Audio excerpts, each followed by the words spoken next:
Hello बच्चों, तो आओ प्रश्न को देखते हैं। प्रश्न में हमें दिया गया है, एक घनाभ में कुल फलकों की संख्या डैश होती है।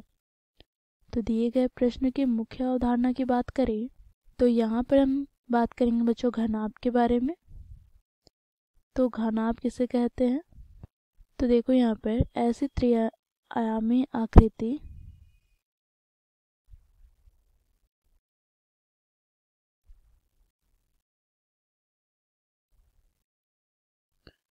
जो 6 आयताकार समतल अर्थात फलकों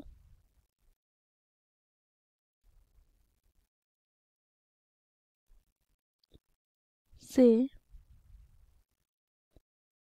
मिलकर बना हो, जिसकी लंबाई, चौड़ाई तथा ऊंचाई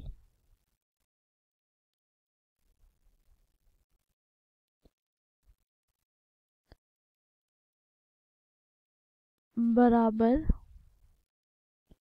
नहीं होती है।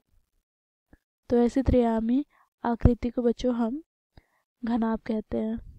तो इस आकृति में हम देखें तो बच्चों देखो यहाँ पर 6 समतलों से अर्थात फलकों से मिलकर बना आकृति है, जिसकी हम लंबाई की बात करें अर्थात एल की बात करें तो बच्चों देखो यहाँ पर एल बराबर नहीं होता है, यहाँ पर चौड़ाई अर्थात बी के और साथ ही यहाँ पर ऊंचाई की बात करें तो ये एच है।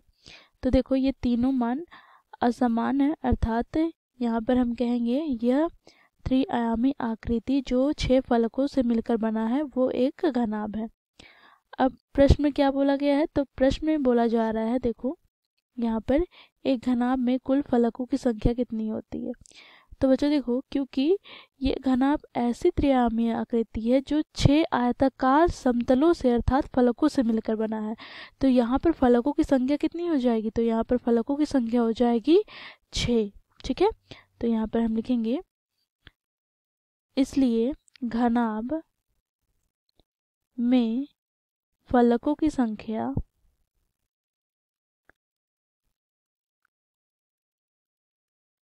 6 है। अब कैसे? तो देखो यहाँ पर एक ऊपर से हम देखेंगे तो एक समतल हमें प्राप्त होगा, तो इसे हम नाम दे दिए पहला। अब बच्चों देखो नीचे वाला जो आधार है वहाँ यहाँ पर वो एक समतल है अर्थात फलक है, तो ये दूसरा हो गया।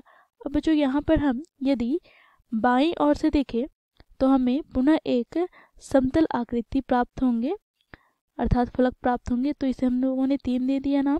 अब बच्चों देखो यहाँ पर दाईं ओर से हम जब देखेंगे तो हमें फिर से एक समतल आकृति प्राप्त होगा, फलक प्राप्त होगा, तो इसे हम 4 दे दिए। अब बच्चों देखो जब हम पीछे की ओर से देखेंगे तो पुनः हमें एक फलक प्राप्त होगा जो कि हो जाएगा 5। और बच्चों जब हम सामने से देखेंगे तो सामने वाली आकृति यहाँ पर देखो इसे हम चिन्हित कर लेते हैं।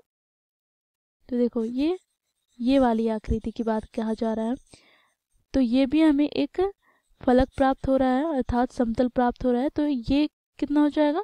तो इसे हम नंबर दे देंगे 6। तो इस प्रकार बच्चों हमें घनाभ में फलकों की संख्या 6 प्राप्त हो गई, तो इसलिए हम लोगों ने यहाँ पर रिक्त स्थान को भरा 6 से। ठीक है, तो इस प्रकार हम लोग मुख्य अवधारणा की सहायता से दिए गए प्रश्न को हल किया। आशा करती हूँ आप लोगों को ये प्रश्न समझ में आया होगा। धन्यवाद।